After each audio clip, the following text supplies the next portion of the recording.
Hello everybody. In this talk I'll be talking about our paper Failure Prediction in 2D Document Information Extraction with Calibrated Confidence Course.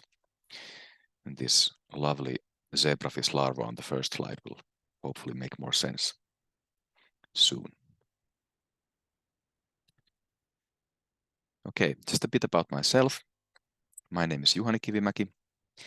I'm a doctoral researcher at the University of Helsinki, and I'm currently working in the empirical software engineering group within the Industrial Machine Learning for Enterprises project.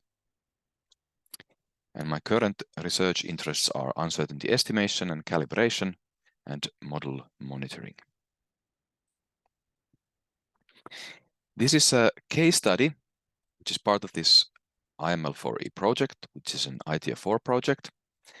And this project has many companies and universities all across Europe. And this particular case delves into work package 3 and model monitoring. And it's a collaborative effort with Busware, which acts as a use case provider, and University of Helsinki as the technology provider. So I'll need to explain the case a bit. Busware is a Finnish company which operates in the field of electronic invoicing. And they have developed this AI product which looks at PDF invoices and tries to extract information out of those invoices. And the challenges that they are presented with is that they would like to know that once they've deployed their AI model into production, they would like to know if it's still providing good quality predictions, and also be able to identify if there's an accuracy drop in production. However, once this model that they've built is deployed into production, there is no more access to ground truth data. So we can't directly monitor the accuracy of the system since there's no way of knowing whether the predictions are correct or incorrect. So our idea was that perhaps we could use model confidence as a proxy for accuracy and use that in monitoring. So here's an example of a typical invoice. And in this case, the model is trying to find the total amount of this invoice, and it seems to have been quite successful. We see the invoice on the left side, and for each important field that the model is trying to predict, for each invoice, it generates these JSON outputs. So the predictions come in this form of this JSON format. And one more thing to note about this Busware distillation pipeline or this model is that it's 6 models. So it's an ensemble of 6 models, which are called a committee. And in this case, from the JSON file, we can see that in all of the 6 models in the ensemble have agreed. So they've found the identical value. And we've established that we're ready to trust this prediction in this case. So there's this status automatic true. And if this status would be false, that would mean that we are not willing to trust this prediction, and this invoice would be handed over to manual inspection, and this cuts profits. So a key performance indicator in this case would be to maximize this fraction of all of the invoices that can be automated. And we call this coverage. So we want to maximize coverage with fixed precision.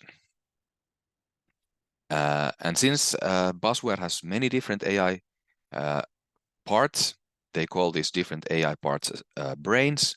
And this particular brain that is making the prediction is called zebrafish. And these relate to the number of neurons within the brains of these particular animals.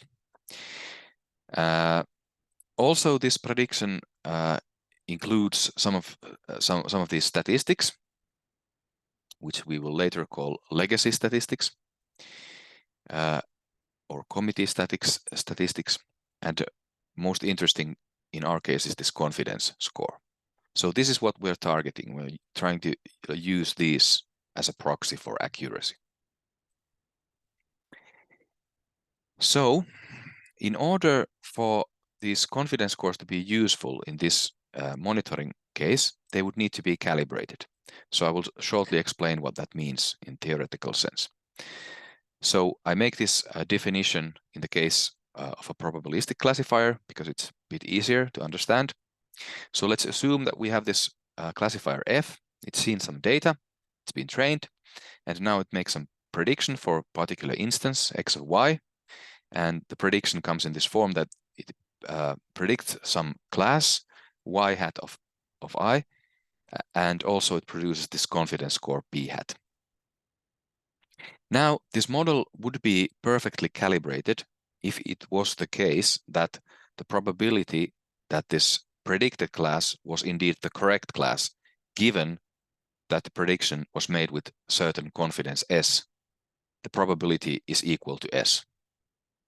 And this should hold for all values of S from the interval 0 to 1.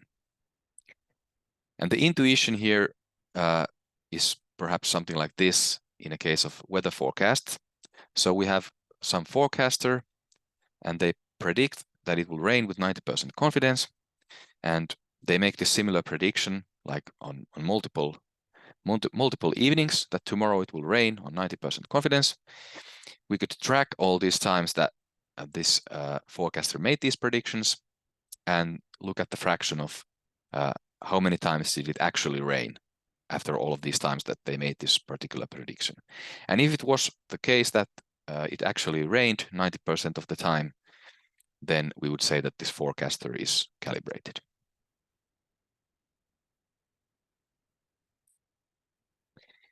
Okay, so first we just tried to use these existing recalibration techniques, such as Platt scaling, isotonic regression, and beta scaling, to just calibrate the existing legacy confidence scores.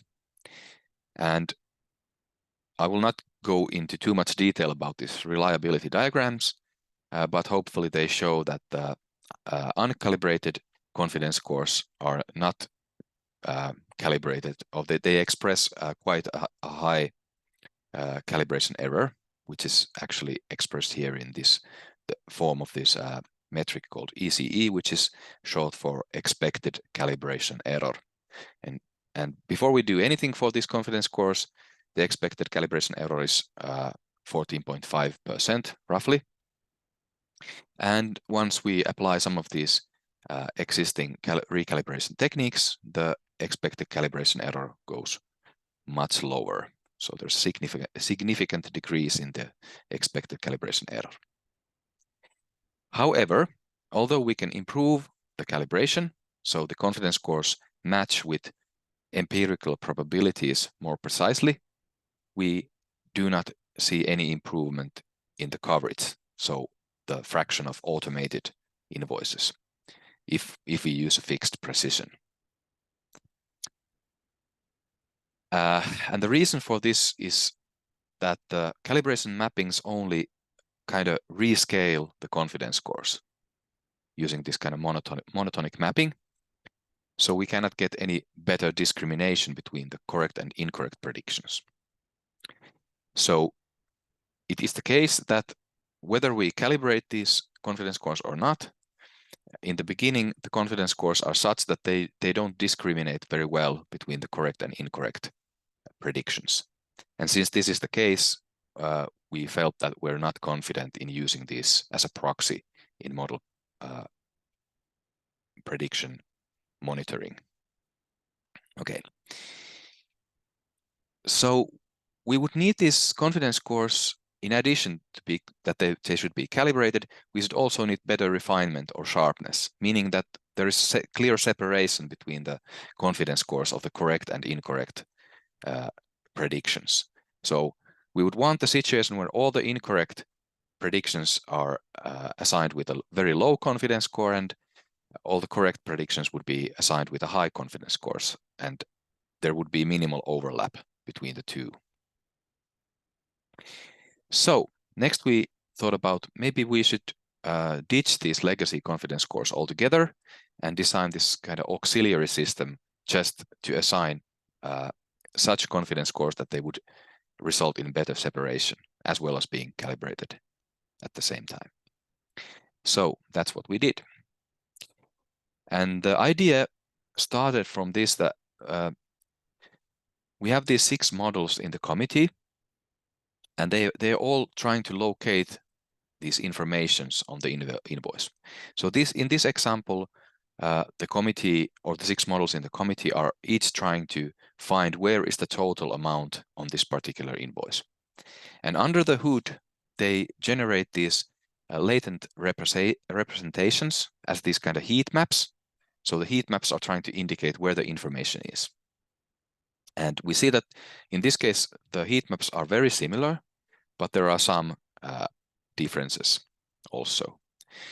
So instead of looking at the kind of hard agreement, which would be the final value that each of these 6 models is able to extract, instead of looking at whether this final value is similar, are these kind of soft, is there enough soft agreement in these latent representations? Are the heat maps that are being generated by these 6 models independently of each other, are these similar enough? And could we leverage this information, these latent representations, in trying to assign a confidence score? So the idea, of course, would be that something like, if these heat map representations are quite similar, then we would be more confident in the predictions. So this image here shows the final steps of the busware distillation pipeline. There are steps that are happening previous to this heat map extractor, but we're interested only in these final steps of this distillation pipeline. So the heat map extractor is responsible for producing these heat maps for each of the 6 models, which are then used to extract the values of interest. And what we did was that we extracted these heat maps and stacked them up as a single 3-dimensional heat map representation for each invoice and for each field in the invoice. And then for each of the important fields, there are 5 of those, we trained a convolutional network. And the idea here is that these 5 important fields need to be predicted with high enough confidence for the so that we can assign the status automatic true for this particular invoice. So each of these 5 important fields, we trained a convolutional net, and this is possible because we have access to ground truth data for the training set. So these convolutional networks are looking at these stacks, these heat map stacks, and trying to guess whether the base model, the busware DPL, is able to make a correct prediction or not. And this worked quite well for some fields and not so well for others. So this was not as such like a good enough solution. And there's also the added problem that since these convolutional networks are only operating on a single field basis, we would still have to aggregate these 5 different predictions so that we would get a confidence score for the whole invoice and not just for one single field. So we decided to augment this first idea. And since these convolutional networks are doing something reasonable, we figured out that maybe we could use them as feature extractors and just augment these features that these convolutional networks generate with other information. So on the penultimate layer of these convolutional networks, this is 24, the size of this layer is 24, so it generates these 24 element vectors. So maybe we could use these as features, because now what the final layer is just doing, it's just essentially just a logistic regression performed on these 24 element vectors. So maybe we should use some more sophisticated model for this classification task and maybe try to gather more features. So the first thing that we did was that since this pipeline already generates these JSON files that I showed on the I think third slide, we could gather all the data that's already there and use that. And in addition to that, since these convolutional networks are only looking at these kind of local features of these heat maps, we used certain statistical ideas to generate this more global statistics from these heat maps. And I will not go into too much detail about that, but it is explained in the paper in detail, like what we did. And this gave us like 3 sources for features. We have these heat map features that are generated by the convolutional networks. So they are 24 element vectors. Then we took 21 statistics from these heat maps, and then 6 more features from this JSON file, this legacy statistics. So this gave us 51 features for each of these important fields, and we concatenated these so that we got 255 element augmented feature vectors for the whole invoice. And next step was that we trained an XGBoost model using these 255 element augmented feature vectors. And again, we're trying to guess whether this base model is able to arrive at a correct or incorrect prediction for the whole invoice. We used Bayesian hyperparameter optimization in setting the hyperparameter values. And since it was to be expected that this XGBoost model would not produce calibrated confidence scores, we used a beta calibration mapping as a final step to get these calibrated confidence scores.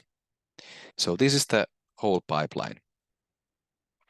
And on the left side of this yellow dashed line is the pre-existing busware pipeline. And inside this dashed purple line is all the trainable parts of our solution.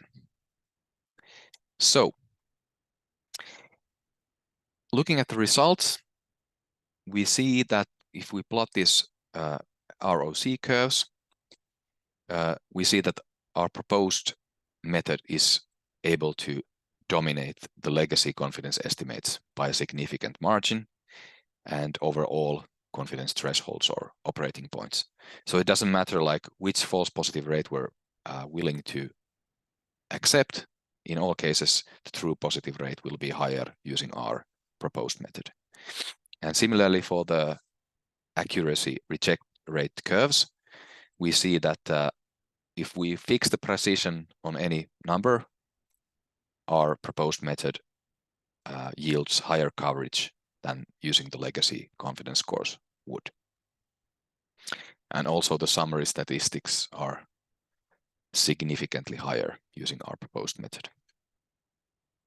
Also, the separation improves quite significantly, so there's less overlap and much better separation.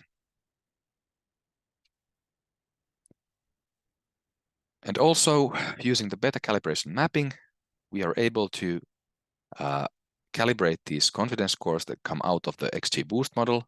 So we have quite a lot of calibration error before calibration. In this case, it's in the final version, we use this adaptive expected calibration error as our metric. So it's 9.65% before calibrating the confidence scores, but once we apply this beta calibration mapping, we get near perfect calibration.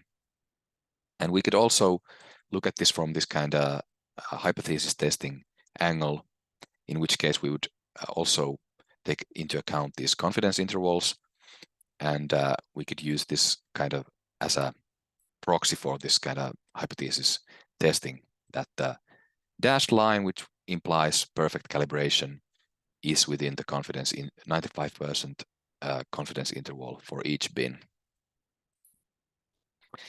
Okay, thank you for your attention. That's all. I'm happy to answer any questions you might have via chat or in live once we get there. And check out the paper for more details. And as a final note, we have this paper coming up, how we could finally use this in model monitoring. Thank you.